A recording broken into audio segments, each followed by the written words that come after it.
नमस्कार। जय हिंद, जय भारत, जय श्री राम। मैं वीरेंद्र कुमार अधिवक्ता और आप देख रहे हैं यूट्यूब के चैनल रियल नॉलेज। तो आप तमाम दर्शकों को यूट्यूब के इस चैनल रियल नॉलेज पर स्वागत है। और आज मैं पुनः पूर्व की भांति इस चैनल पर एक इन्फॉर्मेटिव वीडियो लेकर प्रस्तुत हूँ, एक जानकारी भरी वीडियो लेकर के प्रस्तुत हूँ। तो आज मैं बात करूँगा चुनाव के संदर्भ में। चुनाव में कौन प्रत्याशी हो सकते हैं, उसके लिए क्या पात्रता है और चुनाव के लिए कितनी जमानत राशि जमा करनी पड़ती है, कौन प्रत्याशी नहीं हो सकता है, जनप्रतिनिधि अधिनियम 1951 इन प्रश्नों को लेकर के क्या कहता है, क्या प्रावधान है जनप्रतिनिधि अधिनियम 1951 में, इन तमाम बातों पर संक्षिप्त में मैं आज चर्चा करूंगा।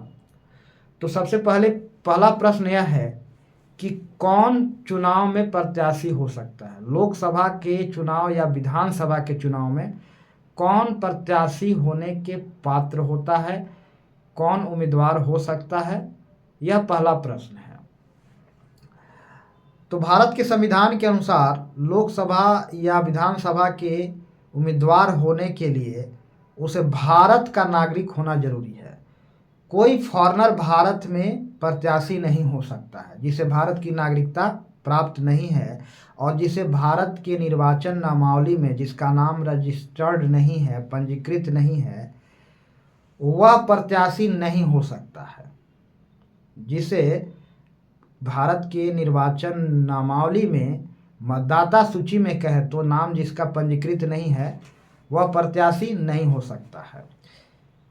कोई व्यक्ति जो विदेश में रह रहा है लेकिन यदि वह विदेश की नागरिकता प्राप्त नहीं किया है और भारत के निर्वाचन नामावली में अर्थात मतदाता सूची में उसका नाम दर्ज है तो वह भारत में लोकसभा या विधानसभा का चुनाव लड़ सकता है, प्रत्याशी हो सकता है। दूसरा शर्त यह है कि प्रत्याशी होने के लिए, उम्मीदवार होने के लिए, चाहे वह लोकसभा का उम्मीदवार बनना चाहे या विधानसभा का, 25 वर्ष की आयु पूरी होनी चाहिए। यानी 25 वर्ष से कम उम्र का व्यक्ति कोई चुनाव नहीं लड़ सकता है, चाहे वह विधानसभा का चुनाव हो या लोकसभा का चुनाव हो। तीसरा शर्त यह है कि मानसिक रूप से स्वस्थ होना चाहिए। कोई व्यक्ति जो लोकसभा का चुनाव लड़ना चाहता है वह पागल नहीं होना चाहिए, मानसिक बीमारी से ग्रसित नहीं रहना चाहिए, वह मानसिक रूप से स्वस्थ होना चाहिए, चाहे वह विधानसभा का चुनाव का प्रत्याशी हो, चाहे वह लोकसभा का चुनाव का प्रत्याशी हो। तीसरा, दिवालिया यानी बैंकरप्ट यानी उस पर कर्ज हो, पैसा नहीं हो, वैसे व्यक्ति को चुनाव लड़ने के लिए अधिकृत नहीं किया जा सकता है। वह चुनाव नहीं लड़ सकता है, चाहे वह लोकसभा का चुनाव हो, विधानसभा का चुनाव हो।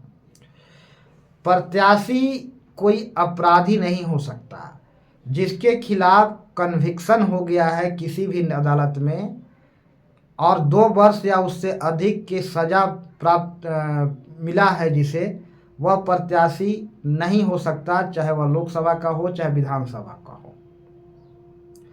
अगर किसी के सजा के खिलाफ अगर अपील पेंडिंग है तो भी वह प्रत्याशी नहीं हो सकता, चुनाव आयोग के दिशा निर्देश के अनुसार, चुनाव आयोग के गाइडलाइन के अनुसार।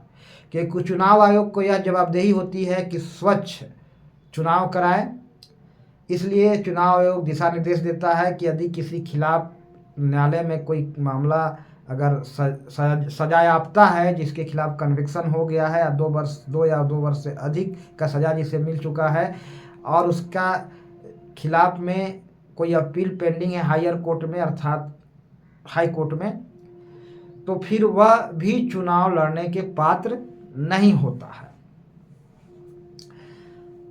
आगे का प्रश्न है कि क्या कोई व्यक्ति कहीं से भी चुनाव लड़ सकता है?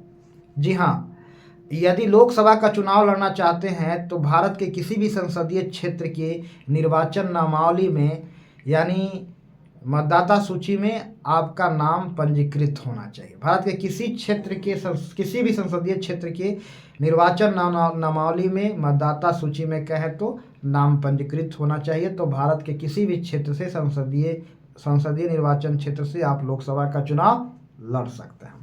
अगर विधानसभा का चुनाव लड़ना चाहते हैं तो जिस राज्य के विधानसभा का चुनाव लड़ना चाहते हैं उस राज्य के विधानसभा निर्वाचन क्षेत्र के किसी भी निर्वाचन क्षेत्र के निर्वाचन नामावली में आपका नाम पंजीकृत होना चाहिए।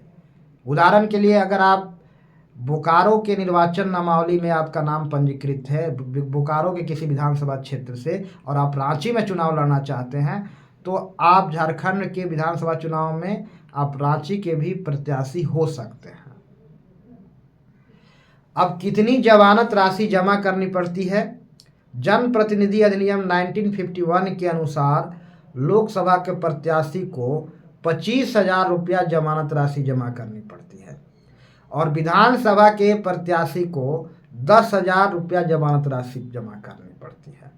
लेकिन 10,000 रुपया और 25,000 रुपया का ये जमानत राशि विशेष परिस्थितियों में गंवानी पड़ सकती है यदि आप कुल पड़े वैध मतों का 1/6 यानी छठा हिस्सा प्राप्त करने में कुल पड़े वैध मतों का यदि छठा हिस्सा तक प्राप्त करने में यदि असफल रहते हैं तो आपका जमानत राशि जब्त हो जाता है, यानी जमानत राशि आपको गंवानी पड़ सकती है।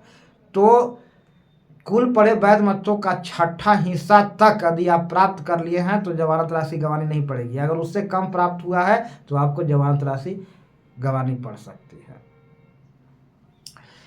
अब सवाल है कि निर्वाचन में कितने खर्च किए जा सकते हैं। देखिए, बड़े राज्यों में अधिकतम जैसे आंध्र प्रदेश, यूपी, बिहार और मध्य प्रदेश में लोकसभा निर्वाचन के लिए अधिकतम 40 लाख रुपया खर्च किए जाने का निर्वाचन आयोग का गाइडलाइन है, दिशा निर्देश है। और छोटे राज्य और विधानसभा निर्वाचन क्षेत्र के लिए अधिकतम 16 लाख रुपया खर्च करने का निर्वाचन आयोग का दिशा निर्देश है।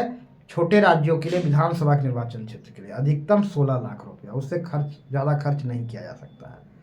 कोई प्रत्याशी को नाम निर्दिष्ट होने की तिथि से रिजल्ट आने तक यानी कि चुनाव परिणाम आने तक जो भी खर्च किया जाता है उसका दैनिक ब्यौरा रखना पड़ता है और इसका खर्च का हिसाब किताब जिला निर्वाचन पदाधिकारी को परिणाम आने के बाद 30 दिन के अंदर जिला निर्वाचन पदाधिकारी को सुपुर्द करना होता है, जिला निर्वाचन अधिकारी को देना पड़ता है। यदि कोई प्रत्याशी 30 दिन के अंदर तक अपना निर्वाचन खर्च का ब्यौरा प्रस्तुत नहीं करता है तब क्या होगा? तो चुनाव आयोग का ऐसा दिशा निर्देश है, गाइडलाइन है कि उसे युक्त कारण नहीं बताने पर, चुनावी खर्च का ब्यौरा का नहीं देने का युक्त कारण नहीं बताने पर उससे 3 साल तक के लिए सदन की सदस्यता से वंचित किया जा सकता है। तो ऐसा प्रावधान है। तो अभी हमने बताया कि कौन चुनाव लड़ सकते हैं, कौन नहीं लड़ सकते हैं, प्रत्याशी होने के लिए क्या पात्रता है और कोई अपराधी चुनाव लड़ सकता है या नहीं, कितनी जमानत राशि जमा करना पड़ती है। यह महत्वपूर्ण जानकारी आप लोगों के समक्ष मैंने रखा। तो आज मैं इन जानकारी देते हुए अपनी वाणी को विराम देना चाहूँगा और आने वाले दिनों में मैं पुनः इन्फॉर्मेटिव वीडियो लेकर के आऊँगा। तब तक के लिए इंतज़ार कीजिए। और अंत में तमाम दर्शकों को मैं प्यार भरा नमस्कार बोलना चाहूँगा। सभी को प्यार भरा नमस्कार। जय हिंद, जय भारत, जय श्री राम।